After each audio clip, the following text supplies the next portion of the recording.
Hola, ¿qué tal? Muy buenas noches. Sean todos bienvenidos de nueva cuenta. Pues les mando un saludo, chicos, muy buenas noches. Donde quiera que estén, un abrazo. Y pues bueno, parece que en los últimos días Dios nos quiere ayudar a entender bien cómo es su carácter, cómo es su forma de ser. Esa es una oración que tú la puedes encontrar seguido ahí en las cartas de Pablo.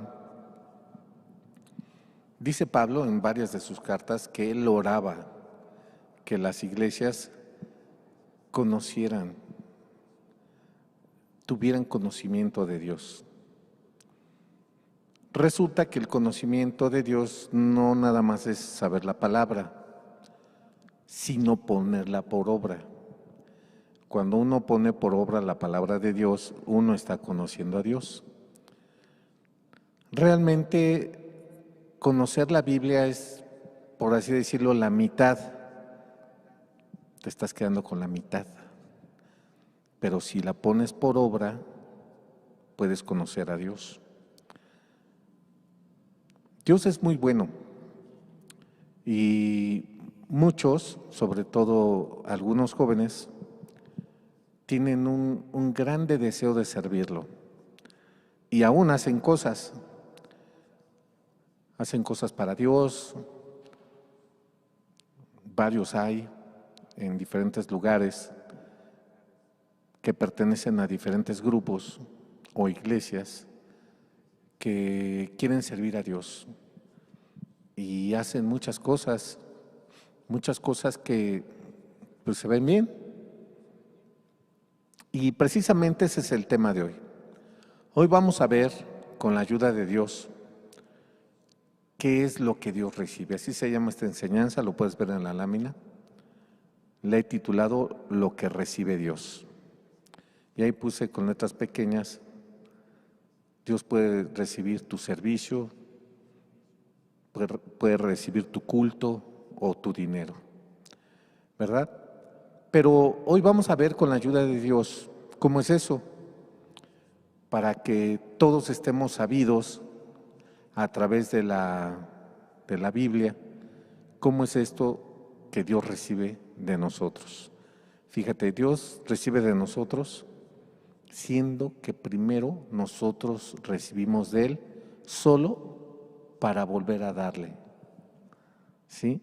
Entonces, qué miserables somos, que apenas le alcanzamos a dar a Dios de regreso lo mucho que Él nos da.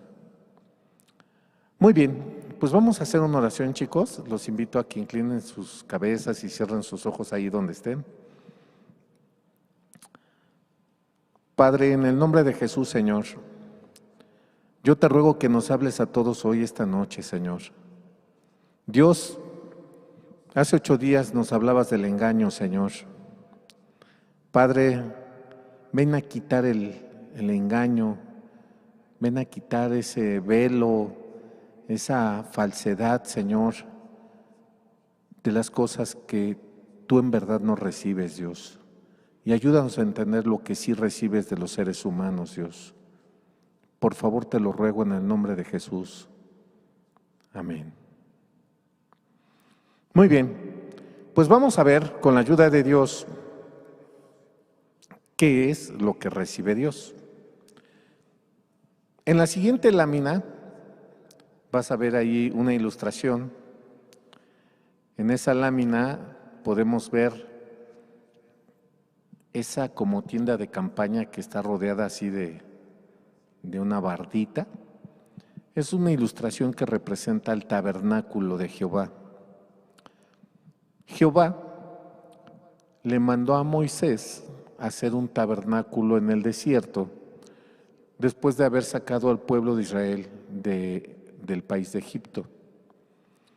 La idea del tabernáculo era ponerla en medio de todas las tiendas de campamento en donde vivían los israelitas. Y en ese tabernáculo que tabernáculo pues se puede traducir como lugar de reunión, obvio, de reunión con Dios. Ese tabernáculo es, por así decirlo, representa todo en el Antiguo Testamento, es sombra y figura de lo presente, de lo que Cristo hizo ya por nosotros y de lo porvenir. Sí, bueno, entonces ese tabernáculo de reunión es la sombra y figura de la reunión del Dios vivo, del Dios santo con los seres humanos, en este caso y en la antigüedad, con su pueblo Israel. En esa ilustración tú puedes ver que dentro de la barda esta barda estaba hecha de telas, bueno, es toda una elaboración esto del tabernáculo, lo puedes leer en los primeros libros de la Biblia, en el Éxodo, en el Levítico, en Números, ahí viene cómo se construyó, de qué materiales, cuánto medía y todo eso. Entonces, este tabernáculo, pues bueno, iba a ser erigido por el pueblo de Israel, pero Dios empezó en los primeros libros de la Escritura a organizar al pueblo de Israel. Entonces le tocó en turno de las 12 tribus que componen el pueblo de Israel, le tocó a la tribu de Leví estar encargados en todo tiempo de las cosas que a Dios se refieren. De la familia de Leví o de los descendientes de Leví, que Leví es hijo de Israel o de Jacob, que es la misma persona, Dios empezó a distribuir, tú lo puedes ver muy bien ahí en el libro de Números de la Biblia, empezó a distribuir tareas.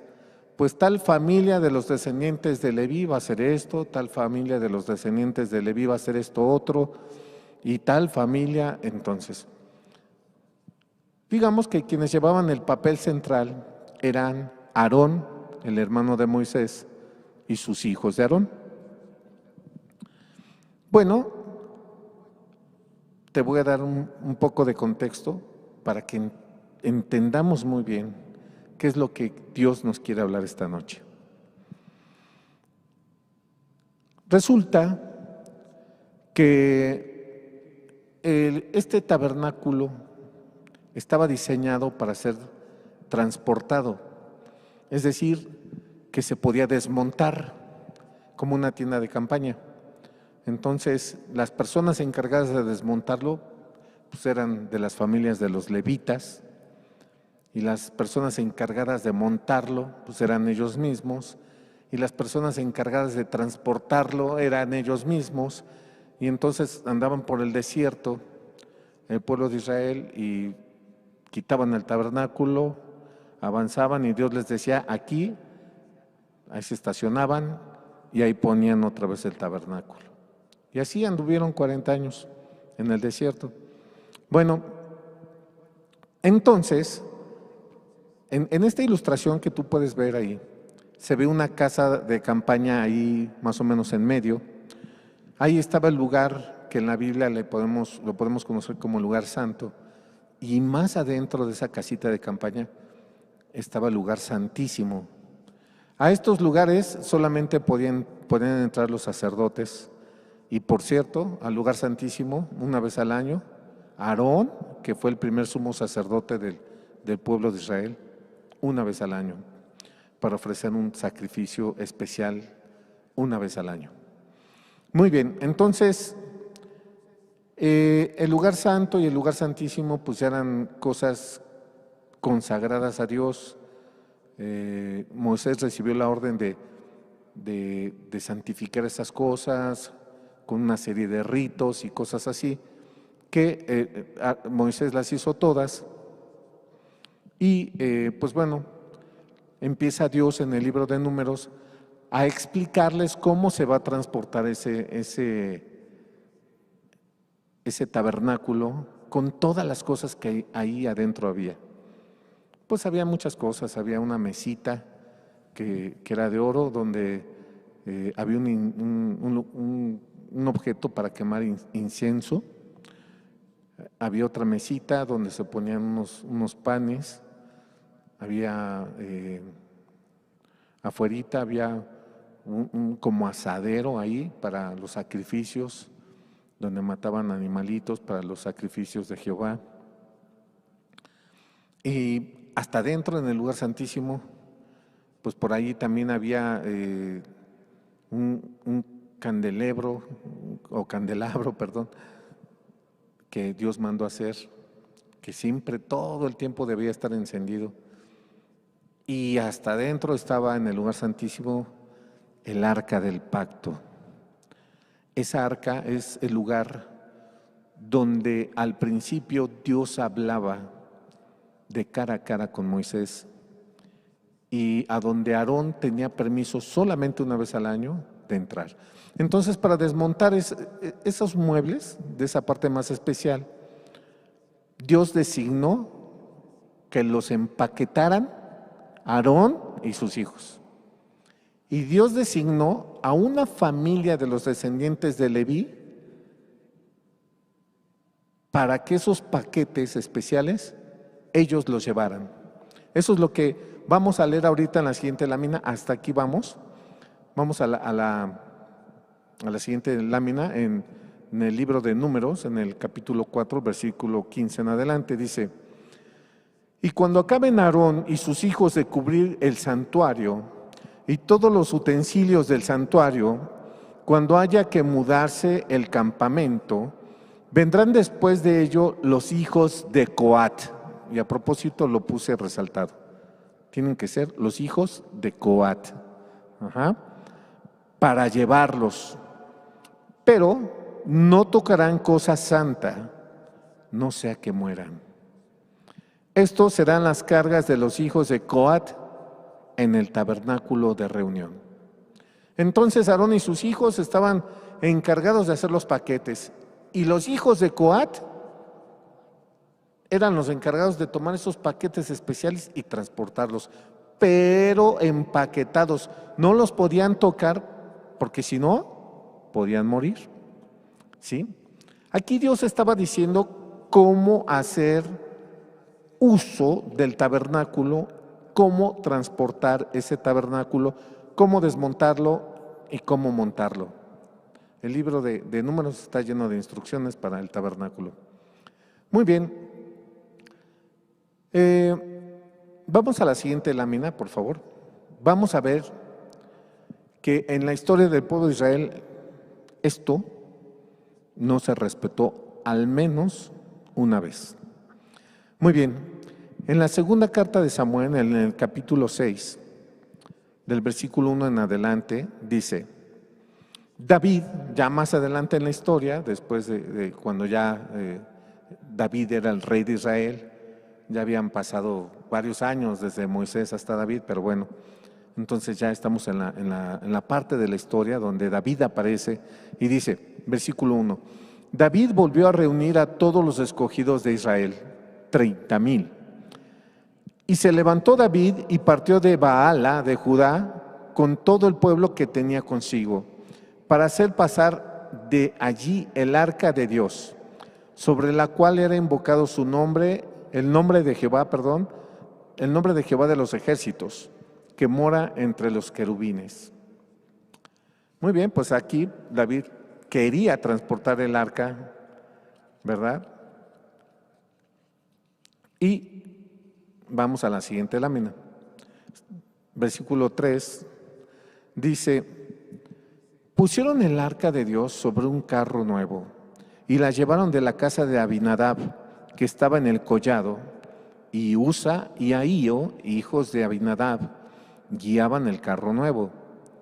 Cuando lo llevaban de la casa de Abinadab, que estaba en el collado, con el arca de Dios, Ahío iba delante del arca, y David y toda la casa de Israel danzaban delante de Jehová con toda clase de instrumentos de madera de haya, con arpas, salterios, panderos, flautas y címbalos.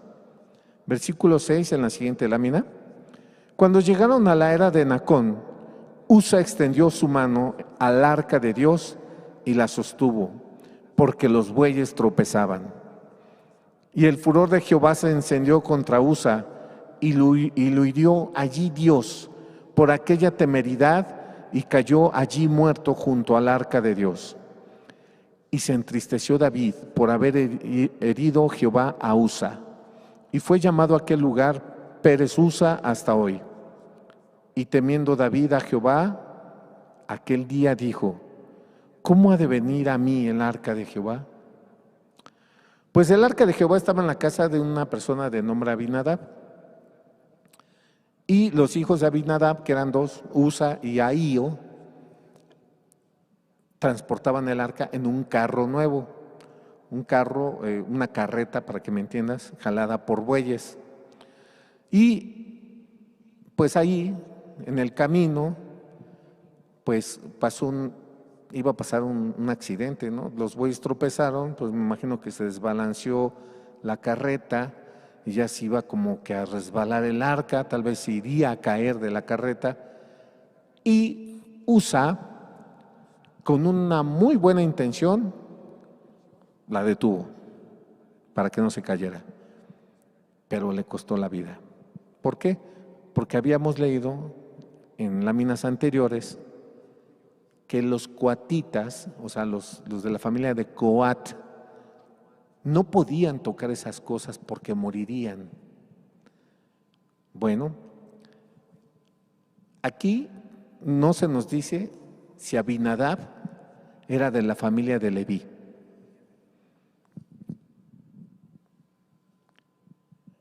Y yo creo que no lo era, porque Dios tuvo que matar a Usa. Porque Usa, con una muy buena intención, hizo algo que no le correspondía hacer. Entonces ya vamos viendo las cosas que Dios sí recibe. Hay personas que el día de hoy representan a la tribu de Leví, porque el Antiguo Testamento es sombra y figura del Nuevo. Entonces, hay una especie de levitas que ya no son de la tribu de Leví, pero que son las personas que Dios designó para las cosas que siguen siendo santas. Si bien ya no hay un tabernáculo de reunión, si bien ya no tenemos el arca, esta arca que estaba transportando David, si bien, digamos, los objetos así del culto del tiempo de Moisés ya al día de hoy no aplican aquí, pues Dios no ha cambiado, porque Él sigue siendo santo. Él es santo, santo, santo, 3 veces santo. La santidad de Dios se refiere a varias cosas. Santidad quiere decir limpio, puro, apartado del mal. Es terrible la santidad de Dios. Decía un autor de un buen libro de esos que puedes leer acerca de este tema de la santidad de Dios, decía que el cielo sería el peor infierno para un pecador, porque no resistiría la santidad de Dios. Pues sí, porque Dios es puro, Dios es bueno, Dios es amor, Dios es luz, Dios es perdón, Dios es misericordia, Dios es justicia, Dios es santo. Entonces, Usa, que hasta aquí no se nos dice si era levita o no, pero al parecer no, porque tuvo que morir por hacer algo para que el arca no se cayera al piso. Aquí podemos ver una primera característica de personas que sirven a Dios con buenas intenciones. Déjame decirte que todo lo religioso de nuestros días modernos y de tiempo atrás tiene que ver mucho con este tema, buenas intenciones. Las buenas intenciones de muchas personas. el buen corazón de muchas personas, la buena voluntad de muchas personas que se desprenden de sus bienes, que invierten años de sus vidas, que se consagran de tal o cual manera a Dios, pero no es según la ordenanza de Dios. No es según lo que Dios demanda de cada quien. Porque los coatitas o la familia de Coat no se asignó el papel de llevar los paquetes que había preparado los hijos de Aarón. Ellos no se lo asignaron. Ese papel se los designó Dios. Entonces, aquí vemos otra característica. Personas hay que se asignan papeles que Dios no les ha dado. Personas hay que creen que sirven a Dios haciendo muchas cosas religiosas o piadosas. Y por ejemplo, es un engaño muy grande en esa mentira del diablo que les ha hecho creer a las personas, a muchas que están engañadas, que por hacer buenas obras se van a ir derechito al cielo. Y con toda ligereza llegan a decir que con todo y zapatos se van a ir al cielo, por hacer obras de beneficencia o de caridad. Eso es falso. Ahorita, en este estudio lo vamos a ver, ¿sí? Dame tiempo, por favor no te retires, dame la oportunidad de dejar de comentar para que veas que lo que te acabo de afirmar es cierto. Muy bien, entonces, fíjate que en el libro de Números, hablando otra vez de Usa, los levitas de diferentes familias tenían que transportar ¿cómo se llama? El tabernáculo de reunión, y los sacerdotes tenían que transportar las cosas más santas, así tapadas con telas y con unas pieles de animales, pero les tenían que poner unas barras hechas de oro. Esas barras eran para que entre varios cargaran ese mueble y se lo llevaran caminando. Usa, que tal vez, y pienso yo que no era de la familia de Leví, no lo llevaba así, lo llevaba en un carro nuevo, jalado por bueyes. ¿Sí? Entonces, déjame decirte que la Biblia deja de ver que en las cuestiones de los dioses del Medio Oriente de aquella época, así le hacían, en carros nuevos, jalados por bueyes, ¿verdad? Llevaban cosas de sus dioses por aquí y por allá. David tuvo la mala idea de que los hijos de Abinadab lo hicieran así y tuvo que morir Usa. Dios había dicho otra cosa, ni David ni nadie, ni los levitas de esa época dijeron: hey, David, lo estás haciendo mal. Ahorita lo vamos a ver. Muy bien, entonces aquí Usa tuvo que morir. Vamos adelante al libro de Primera de Crónicas, capítulo 15, un poquito más adelante en la historia, en el versículo 1, dice: hizo David también casas para sí en la ciudad de David, o sea, en Jerusalén, y arregló un lugar para el arca de Dios y le levantó una tienda. Entonces dijo David: el arca de Dios no debe de ser llevada sino por levitas, porque a ellos ha elegido Jehová para que lleven el arca de Jehová y le sirvan perpetuamente. Y congregó David a todo Israel en Jerusalén para que pasasen el arca de Jehová a su lugar, el cual él le había preparado. Aquí David, al parecer, ya se informó, después de que se preguntó: ¿y cómo le hago para traer el arca? Pues como que ya aquí ya preguntó, ¿verdad? Y entonces en la siguiente lámina, capítulo 15, versículo 4, reunió también David a los hijos de Aarón y a los levitas. De los hijos de Coat, Uriel, el principal, y sus hermanos, 120. Aquí ya apareció la familia de Coat. Primera de Crónicas, capítulo 15, versículo 11, en la siguiente lámina. Y llamó David a los sacerdotes Sadoc y Abiatar, y a los levitas Uriel, Asaías, Joel, Semaías, Eliel y Abinadab. Y les dijo: vosotros que sois los principales padres de las familias de los levitas, santificaos. Vosotros y vuestros hermanos, y pasad el arca de Jehová Dios de Israel al lugar que le he preparado. Siguiente lámina. Pues por no haberlo hecho así vosotros la primera vez, Jehová nuestro Dios nos quebrantó por cuanto no le buscamos según su ordenanza. Así los sacerdotes y levitas se santificaron para traer el arca de Jehová, Dios de Israel.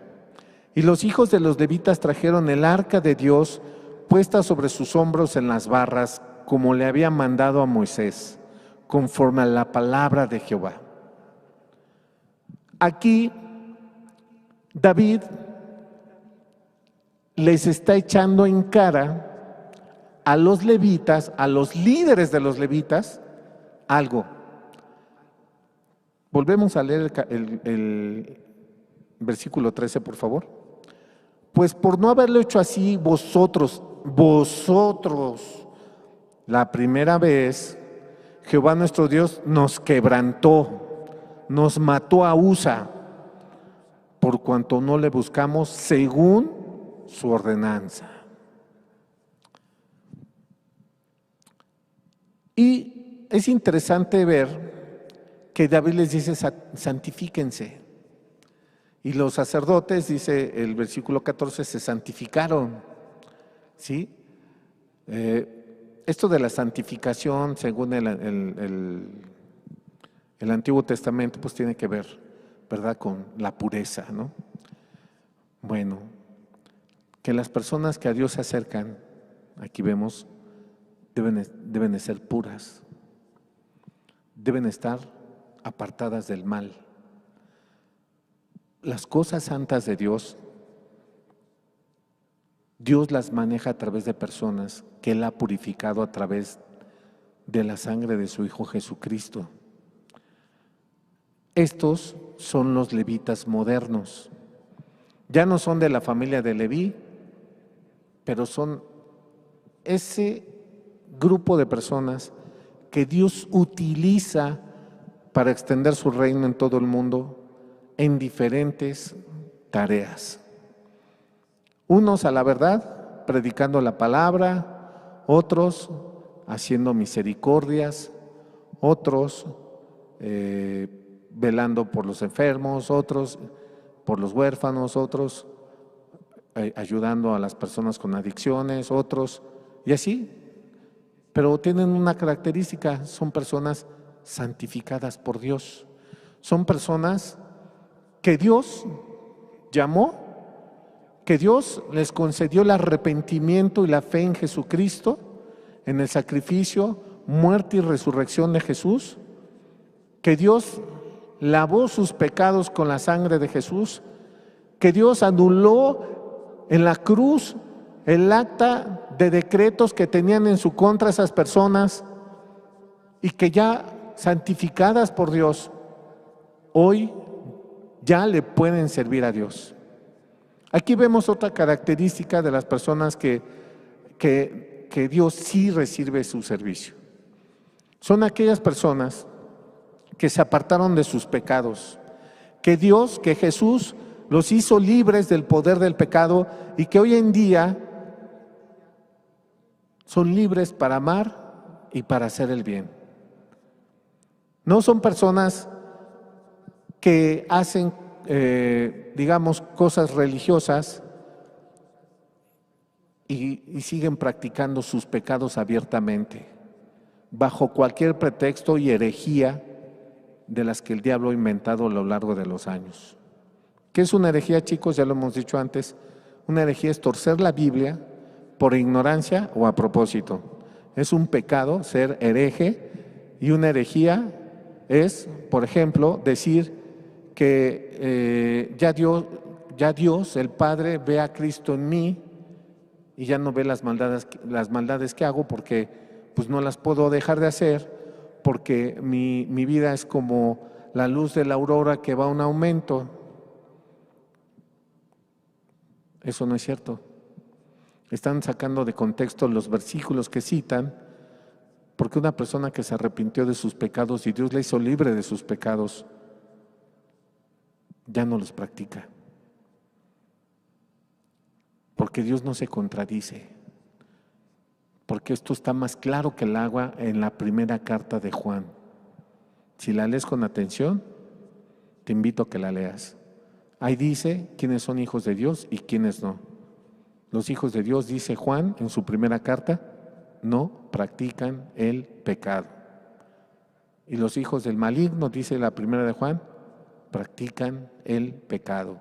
La práctica es la ejecución ordinaria, cotidiana, de todos los días, de toda clase de pecados, porque no han podido ser libres, porque no han sido liberados por el poder de Dios, porque no se han arrepentido, porque no han creído en el sacrificio de Jesús, sino nada más de labios. Porque hay otras doctrinas de demonios que le dicen a las personas que no pueden dejar de pecar porque llevan todos los seres humanos el pecado original que de Adán y Eva se nos transmitió a nosotros y lo traemos como pegado y por eso pues no podemos nunca jamás dejar de pecar.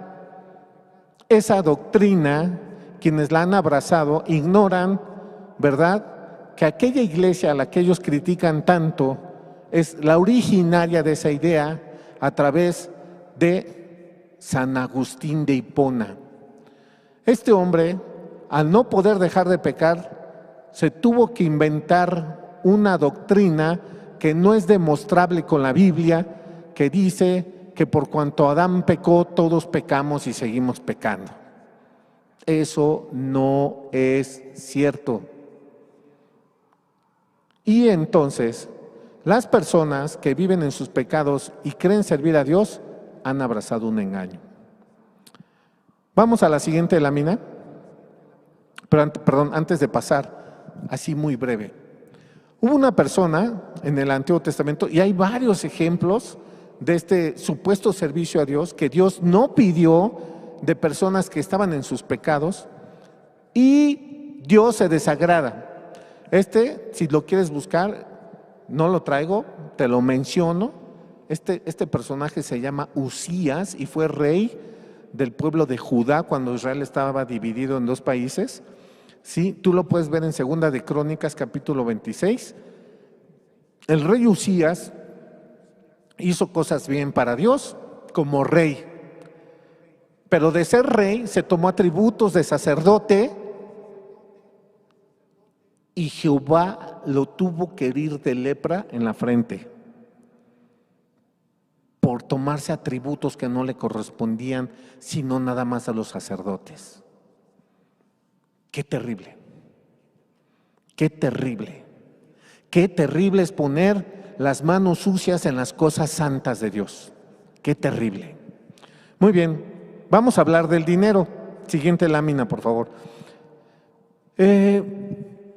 Quiero que veas cómo acepta Dios tus bienes o tu dinero, tus cosas materiales.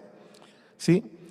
Antes de Moisés, mucho antes de Moisés, en el libro del Génesis, históricamente cientos y cientos de años antes de Moisés, ¿verdad? Pues estuvo Adán y Eva y sus primeros hijos, Caín y Abel. Eso es lo que vamos a leer aquí. Génesis capítulo 4 del versículo 3 al 6. Dice: y aconteció andando el tiempo que Caín trajo del fruto de la tierra una ofrenda a Jehová. Y Abel trajo también de los primogénitos de sus ovejas, de lo más gordo de ellas. Y miró Jehová con agrado a Abel y a su ofrenda. Quiero subrayar eso. Y miró Jehová con agrado a la persona y a su dádiva. ¿Sí? Vio primero Dios a la persona y después a la persona de Abel, y después Dios vio su ofrenda. ¿Pero de quién se agradó primero? ¿De la ofrenda? Por supuesto que no. Dios es el dueño de todo el planeta y de todo el universo. ¿Qué le vamos a dar a Dios? Abel atinó, lo agradó, le dio agrado. ¿Por qué? Porque Abel era una persona justa. Seguimos adelante. Versículo 5. Un solo versículo después, fíjate. Pero no miró con agrado a Caín. Subraya eso. A Caín. Pero no miró con agrado a Caín y a la ofrenda suya. ¿Por qué? Si eran hermanos. Si eran de los primeros habitantes de la tierra, del planeta. ¿Por qué? Pues aquí está la respuesta. Dice: y se ensañó Caín en gran manera y decayó su semblante. Versículo 6. Y dijo Caín a su hermano Abel: salgamos al campo. Y aconteció que estando ellos en el campo, Caín se levantó contra su hermano Abel y lo mató. Pues por eso no se agradó Dios de la ofrenda de Caín. ¿Sabía Dios que Caín tenía este corazón? Dios trató de impedirle su pecado a Caín. Si tú lees ese pasaje en la Escritura, le dijo: oye, Caín, tú te puedes enseñorear de esa decisión, Caín. Tú puedes tomar las riendas de tus emociones, Caín. Tú puedes dejar de hacer lo que estás pensando, Caín. Caín, el deseo estando en tu mente es tuyo. Y Caín no quiso escuchar a Dios. Prefirió darle rienda suelta a todos sus pecados. De la codicia a la envidia, de la envidia al enojo, del enojo al asesinato. ¿Qué te parece? Entonces, una persona que ha sido lavada por la sangre de Jesucristo y le ofrece a Dios 5 pesos, a Dios le agrada. Y una persona que sigue en sus fraudes, en sus negocios, que se dice pastor de una congregación y es un adúltero o un fornicario y pone 10,000 pesos, Dios no recibe eso. Si no se lo recibió a Caín, ¿tú crees que se lo va a recibir a esa persona? Por supuesto que no. Y por supuesto que cualquier persona que quiera dar de lo suyo y que piense que por eso se va a ir al cielo, por supuesto que está mal. La Biblia dice muy claramente que no es por obras, y dice por qué: para que nadie se gloríe, o sea, para que nadie se ufane delante de Dios. Dios, yo sí hice mucho, di mucho, Dios. ¿De verdad crees que Dios necesita tu dinero? Pues si es el dueño, Dios es el dueño de todo. Dios es el dueño de todas las empresas más grandes del mundo. Dios es el dueño del oro y de la plata y del níquel y del cobre y de los diamantes y del petróleo. ¿Va a tener Dios necesidad de tu dinero? Viniendo este dinero de manos sucias, Dios no lo toma. Viniendo una ofrenda de manos sucias, Dios no lo toma, porque Dios no miró con agrado a Caín y a la ofrenda suya. ¿Sí? ¿Cómo va una persona que vive en sus pecados creer que Dios va a recibir de sus sucias manos algo? Pues es muy fácil que cree eso, porque pastores hay que abusan, que les dicen a las ovejas que den, pero no les dicen según la Biblia. Pablo a Timoteo le decía: diles a los ricos de este de este siglo que sean ricos en buenas obras. Y estos malvados les dicen: dame a mí, al pastor, a mí. Y le sacan el dinero. Y les subastan en esos lugares una Biblia. Una Biblia en 50 pesos, hermano, es para la obra, es para la obra. ¿Quién da 250? ¿Quién da 400? 1,000 pesos vendida ese señor. En 1,000 pesos es para la obra, hermano, para el programa de televisión, hermano. Dios no aprueba eso. Jesús, tú puedes leerlo en los evangelios, sintió celo por la casa de Dios, y en el templo de Jehová que existía cuando Jesús estuvo aquí en la tierra, él llegó indignado y ¡zas!, volcó las mesas de los cambistas. ¿Por qué había cambistas? Porque llegaban judíos de todas partes del mundo con sus monedas de su país de origen y lo querían cambiar por monedas judías para echar su ofrenda en el templo de Jehová. Y entonces ahí había cambistas, pero pues los cambistas hacían negocios, o sea, pues el tipo de cambio, hermano, pues mira, hermano, pues tu moneda griega vale tanto, yo te doy tanto, y pues ahí ganaban dinero, no lo hacían de gratis. Eran como cualquier casa de cambio de hoy en día, pues ganan un dinero cambiando dólares por pesos y pesos por dólares y todo eso, ¿no? Así eran ellos. Entonces Jesús se indignó de ver que también era un mercado ahí, las afueras del templo de Jehová, porque vendían animalitos para los sacrificios que Dios sí pide en el Antiguo Testamento. Entonces era un mercaderío ahí, era un bazar ahí y llega Jesús y esparce las monedas y se pone a volcar los puestos y hace un azote de cuerdas. ¡Pah! No hagan de la casa de mi padre casa de mercado. ¿Sí? Jesús estaba indignado y hasta la fecha lo está con esas personas que hacen ese tipo de cosas. Jesús hizo un azote de cuerdas. ¡Pah! ¿Sí? Un azote de cuerdas, imagínate como un latigazo así. ¡Pah!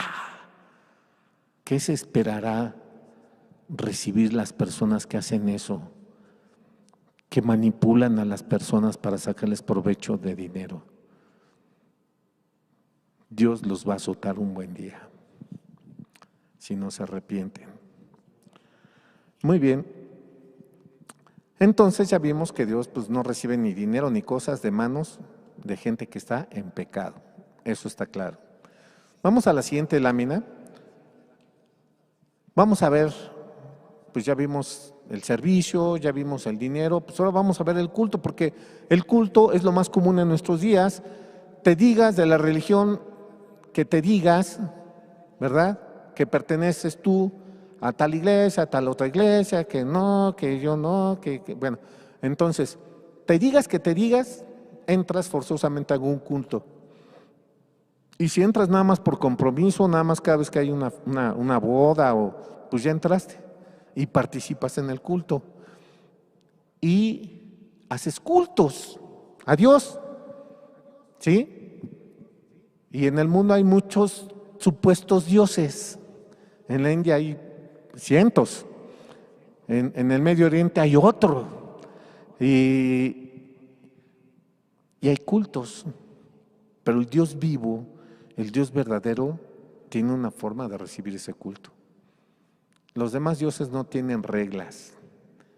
Por eso son tan populares las religiones donde llevar una estatua un día al mes, el día 28, ahí a la tal iglesia de tal, pues ya cumplí, ahí dejo mi estatua en mi casa, en 3 semanas me pongo una camisetita con una imagen y pues no hay reglas, porque no quieren seguirlas, porque no quieren obedecer a Dios, porque es más fácil un culto así.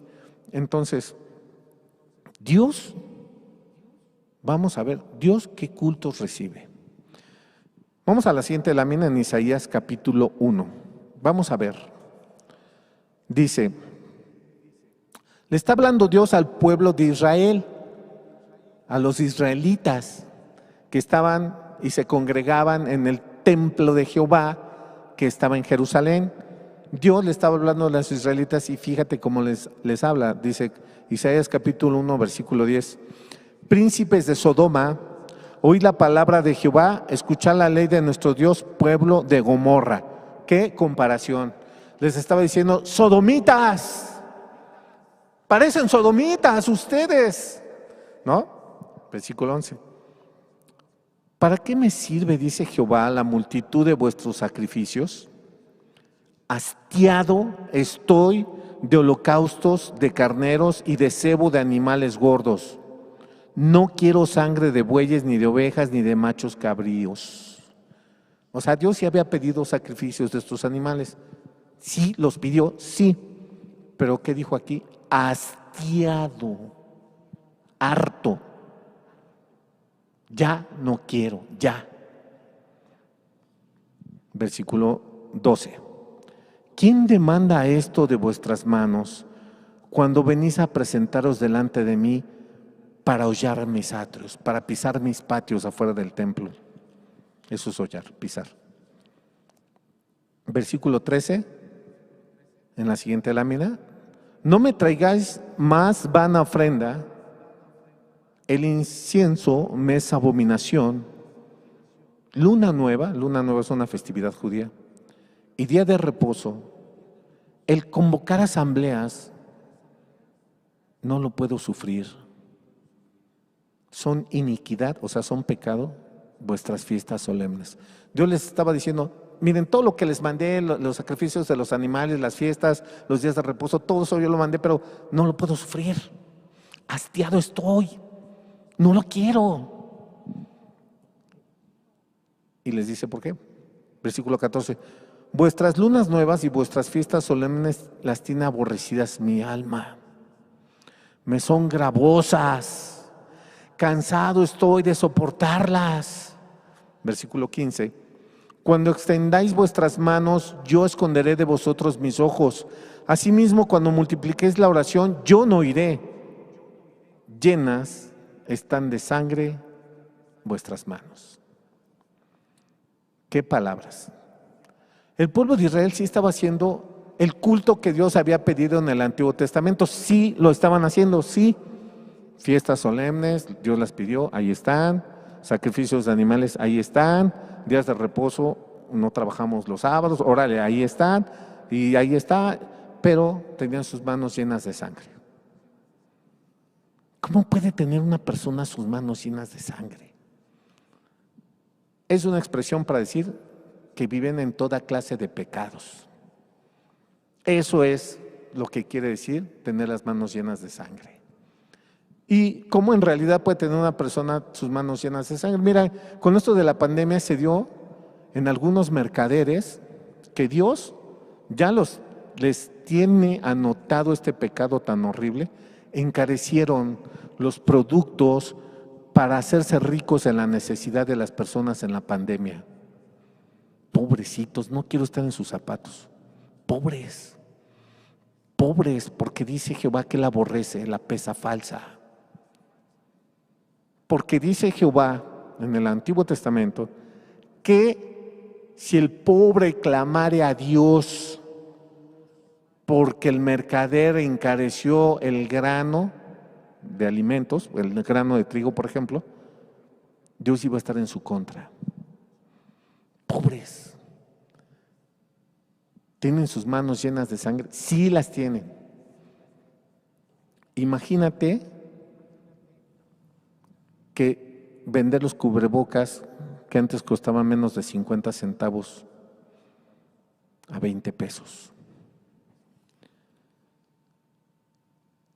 No te condenes si tú tienes que vender este tipo de cosas. Estoy dando un ejemplo de cosas reales que sí sucedieron, de personas que vieron en todo esto la oportunidad de que en los primeros días de la pandemia, en los primeros meses y semanas, decidieron hacerse ricos de la noche a la mañana, subiendo exageradísimamente el precio de sus productos. ¿Sí? ¿Qué sucede? Sucede que sus manos están llenas de sangre, o, por ejemplo, quienes tienen alimentos y los guardan para que suban más su precio y entonces sí ya los vendo. ¿Sí? Avaros. Es un pecado la avaricia. Y es gravísimo, es como la idolatría, dice la Escritura. Entonces, la gente estaba así en el pueblo de Israel, iban al templo de Jehová, hacían esto, hacían el otro, y Jeremías, que fue contemporáneo de Isaías en el Antiguo Testamento, lo dice más claramente. En Jeremías dice que estos israelitas iban al templo de Jehová y decían: templo de Jehová, templo de Jehová, templo de Jehová es este. Como diciendo, ya cumplí. Pues personas hay que en su culto van a cumplir. Pues qué mal y qué equivocados están, porque Dios no recibe eso. Dios no recibe eso, te estoy dando las razones. Una vida llena de pecados, Dios no recibe ningún culto de esos. Y mira cómo ve Dios esos cultos. Hastiado está Dios de esas personas. Cansado, no lo soporta Dios.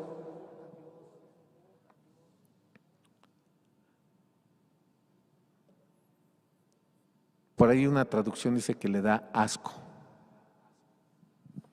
a Dios ese tipo de cosas. Entonces, vemos aquí que pues Dios no recibe ese culto, ¿sí? Y vamos al Nuevo Testamento para que veas que Dios es el mismo ayer, hoy y siempre, ¿sí? Ya está hablando Jesucristo,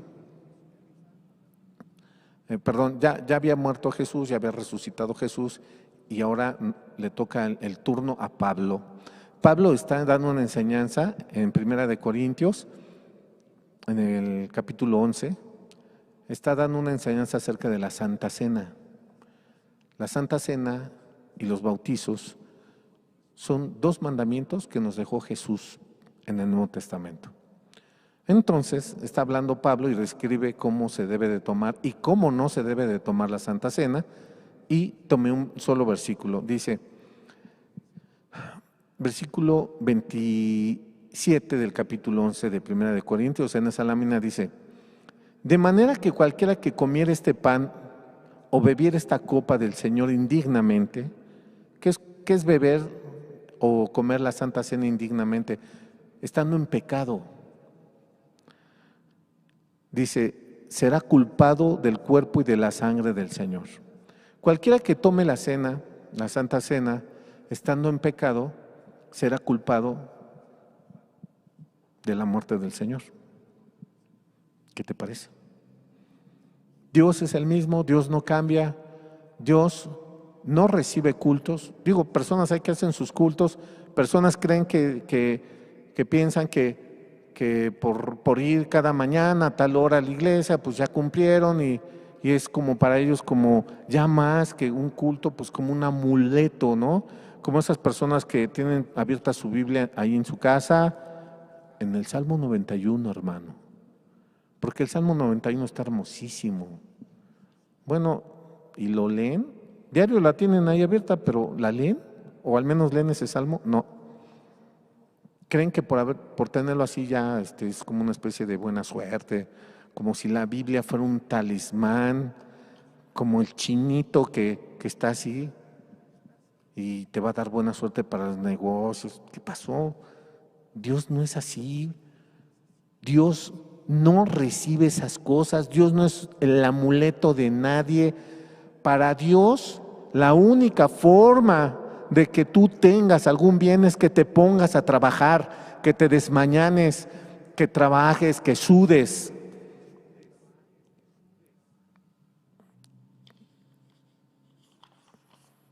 Los bienes son consecuencia del trabajo. Y la suerte, que sí existe, es de Jehová. Dice en la Biblia que la suerte es de Jehová. Si pega un negocio, la bendición te la da Dios. Si ese negocio está hecho honestamente, Dios te bendice. Si eres un comerciante fraudulento que le quitas peso a tu báscula o haces cosas o dices mentiras para vender algo, Dios no va a bendecir eso, olvídalo. Y si te va bien, no es por Dios, porque la Biblia dice que del Padre de las luces, o sea de Dios, desciende toda dádiva y don perfecto. Pero si te lo ganaste con tranzas, fraudes, robos, mentiras, no digas que fue Dios. Es tu pecado y es tu corazón sucio que lo consiguió. O el mismo diablo te lo dio para engañarte. ¿Sí? Muy bien. Vamos a ver ya un último ejemplo. Esta lámina no la traigo, pero es el capítulo 7 de Mateo. Aquí en el capítulo 7 de Mateo, del versículo 21 en adelante, vamos a ver cómo es que Jesús va a juzgar, ¿verdad?, la actividad religiosa de culto, de dar dinero y de servicio en manos sucias. ¿Sí? Mateo 7, versículo 21 al 23. Mateo 7. Muy bien. Dice Jesús: no todo el que me dice Señor, Señor, entrará en el reino de los cielos, sino el que hace la voluntad de mi Padre que está en los cielos. Versículo 22. Muchos me dirán en aquel día: Señor, Señor, ¿no profetizamos en tu nombre? Y en tu nombre echamos fuera demonios, y en tu nombre hicimos muchos milagros. Versículo 23, y es tajante Jesús: y entonces les declararé: nunca os conocí, apartaos de mí, hacedores de maldad. Nunca os conocí, apartaos de mí, hacedores de pecados, de toda clase de pecados. Personas hay que se sienten santas por orar por un enfermo y su vida está de pecado. Personas hay que se sienten exorcistas o representantes de Dios para orar por las personas endemoniadas y sus vidas están llenas de pecado. Y personas hay, ¿verdad?, que predican y sus vidas están llenas de pecado, tocan alabanzas y sus vidas están llenas de pecado, y el común de ellas es como usa: ay, voy a detener el arca para que no se caiga, ¿no? Qué buenas intenciones, qué buen corazón, pero con las manos llenas de pecado. Eso, dice Dios en Isaías, lo tiene hastiado mi alma. Cansado estoy de soportar eso. Y déjame decirte, la Biblia es clara cuando dice que personas hay que, llenas de pecados, oran por los enfermos y se sanan. ¿Cómo ves? Dios sana enfermos en su pureza y a través de sus siervos, Dios sana enfermos de toda clase de enfermedades. Pero las personas llenas de pecados también oran por los enfermos y son muy religiosas y hacen cultos y tienen un lenguaje muy, muy religioso no te piden nada por favor, te dicen por amor de Cristo, pásame esto, pásame el otro, y no te pueden decir gracias, te dicen alabado sea Dios. O sea, una serie de cuestiones en las que Dios no tiene nada que ver, ¿verdad? Pero oran por los enfermos y se sanan los enfermos. ¿Qué pasó? ¿Está Dios conmigo o no está Dios conmigo? Pues, ¿tú qué crees? ¿Será posible que una persona llena de pecados ore por un enfermo y éste se sane? ¿Será posible? ¿La Biblia habla de eso? Pues sí, la Biblia sí habla de eso. La Biblia nos deja de ver claramente que sí hay eso, ¿sí? Y está en la segunda carta a los tesalonicenses. ¿sí? Dice, en la segunda carta de los Tesalonicenses, en el capítulo 2, está hablando, en el versículo 8 en adelante, está hablando Dios y dice, y entonces se manifestará aquel inicuo, está hablando del anticristo que está a punto de aparecer, a quien el Señor matará con el espíritu de su boca y destruirá con el resplandor de su venida. Inicuo, cuyo advenimiento es por obra de Satanás, con gran poder y señales y prodigios mentirosos, y con todo engaño de iniquidad para los que se pierden por cuanto no recibieron el amor de la verdad para ser salvos. No recibieron la verdad. Arrepiéntete, arrepiéntete, deja tus pecados. Mira, a Dios no le agrada eso que haces. Deja tus mentiras, tus adulterios, deja ya tus adicciones, ya arrepiéntete. Y no lo recibieron.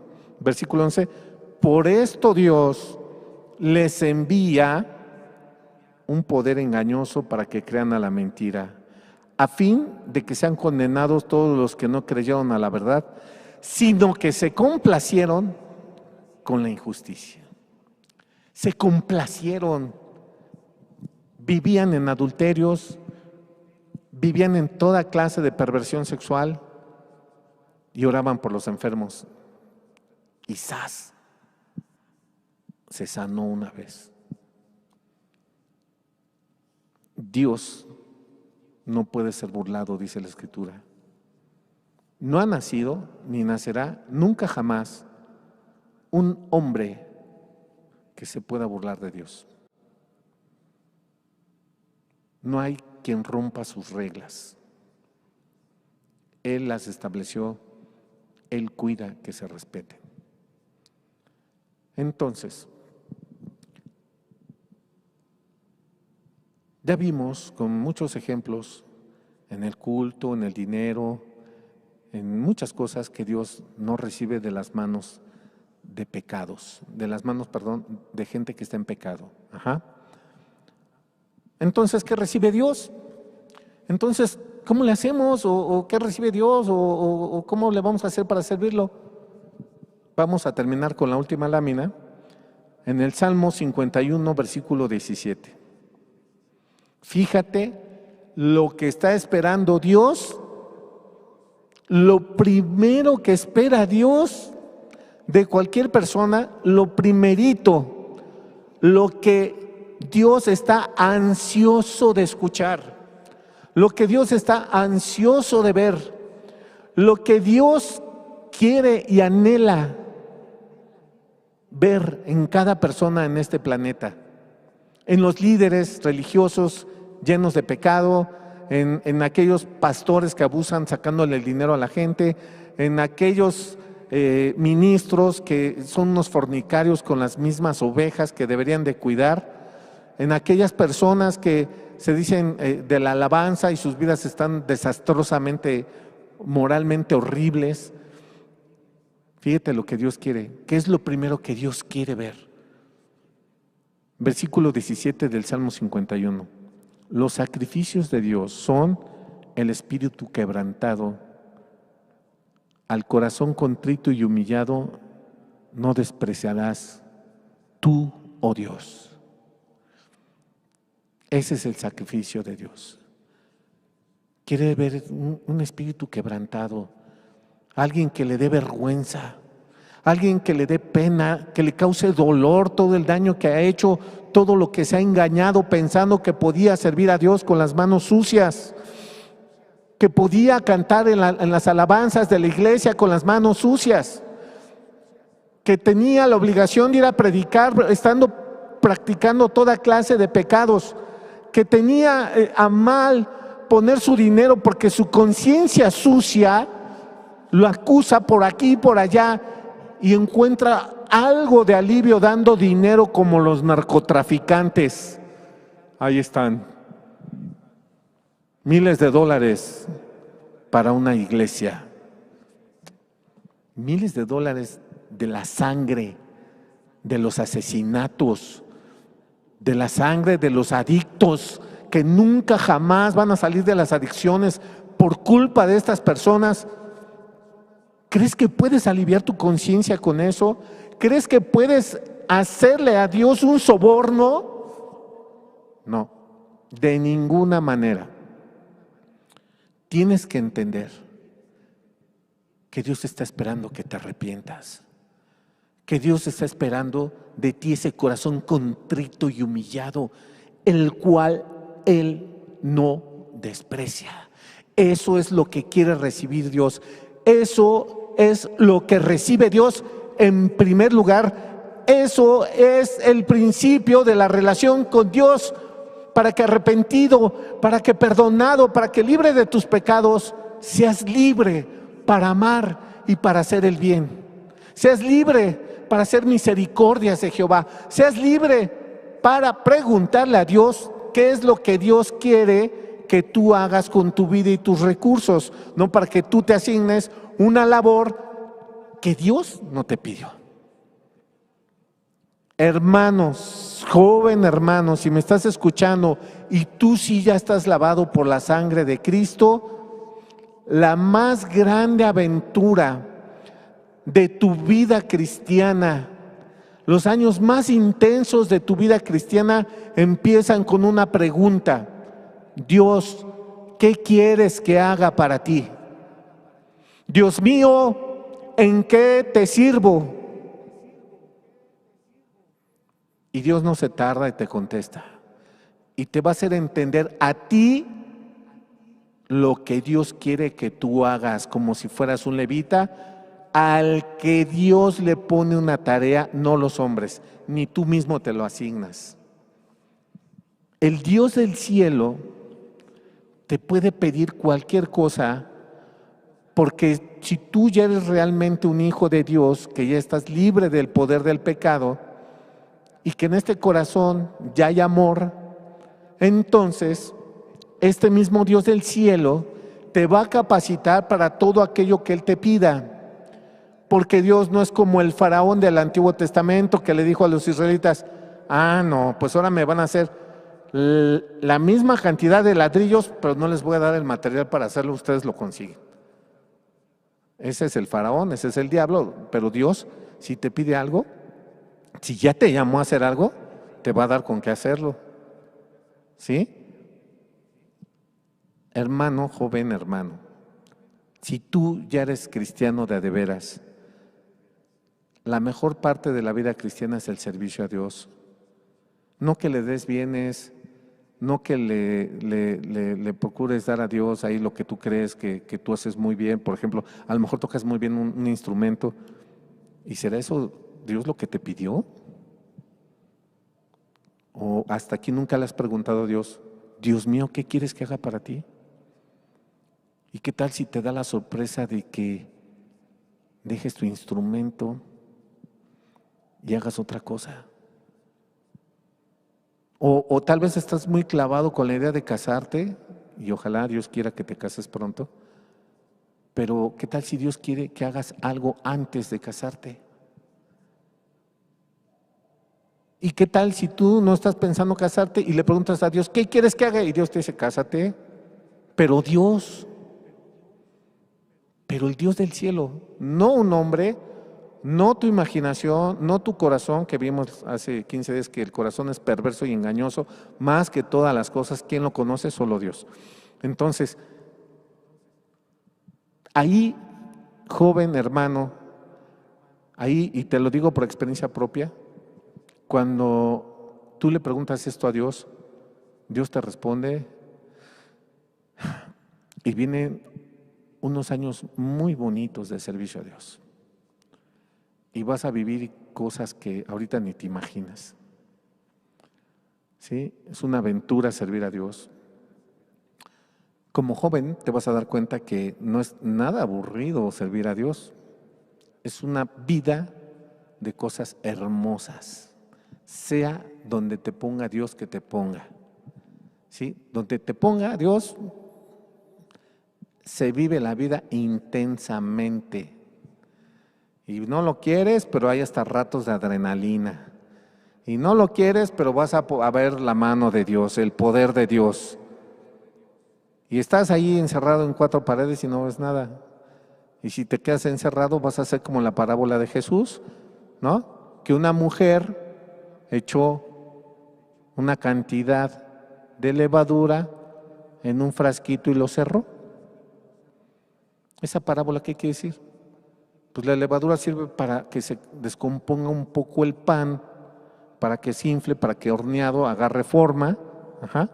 Bueno, entonces esta mujer echó levadura en un frasquito y lo cerró hasta que todo se echó a perder.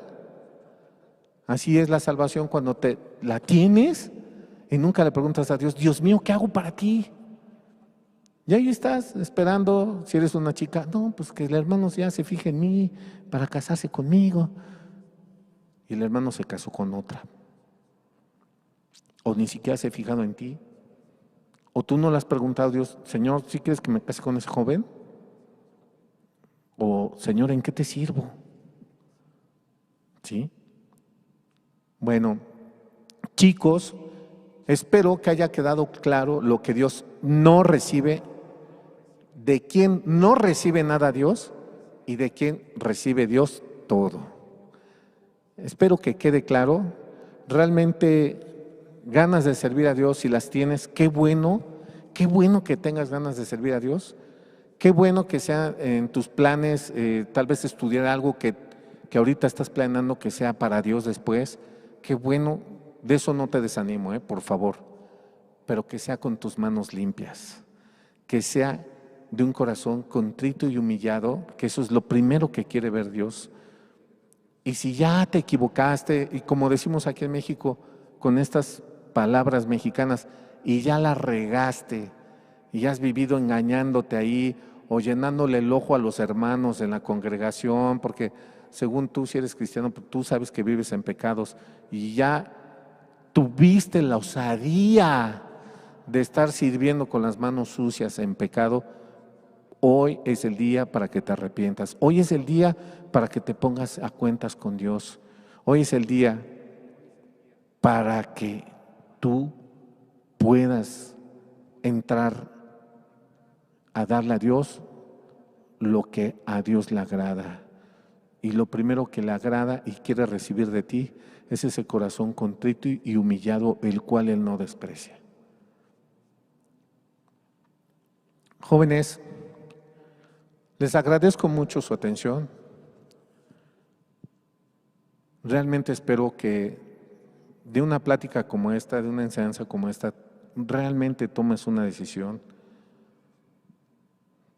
Estas enseñanzas son para eso, para decidirse y comprometerse con Jesús, bajo las normas que Él mismo dejó muy claras. Que nadie se engañe, que a nadie engañe el diablo ni un pastor mentiroso. Sea Dios veraz y todo hombre mentiroso. Chicos, muchas gracias por su atención. Si Dios quiere, nos vemos aquí otra vez en 8 días. Buenas noches. Saludos a todos. Bye.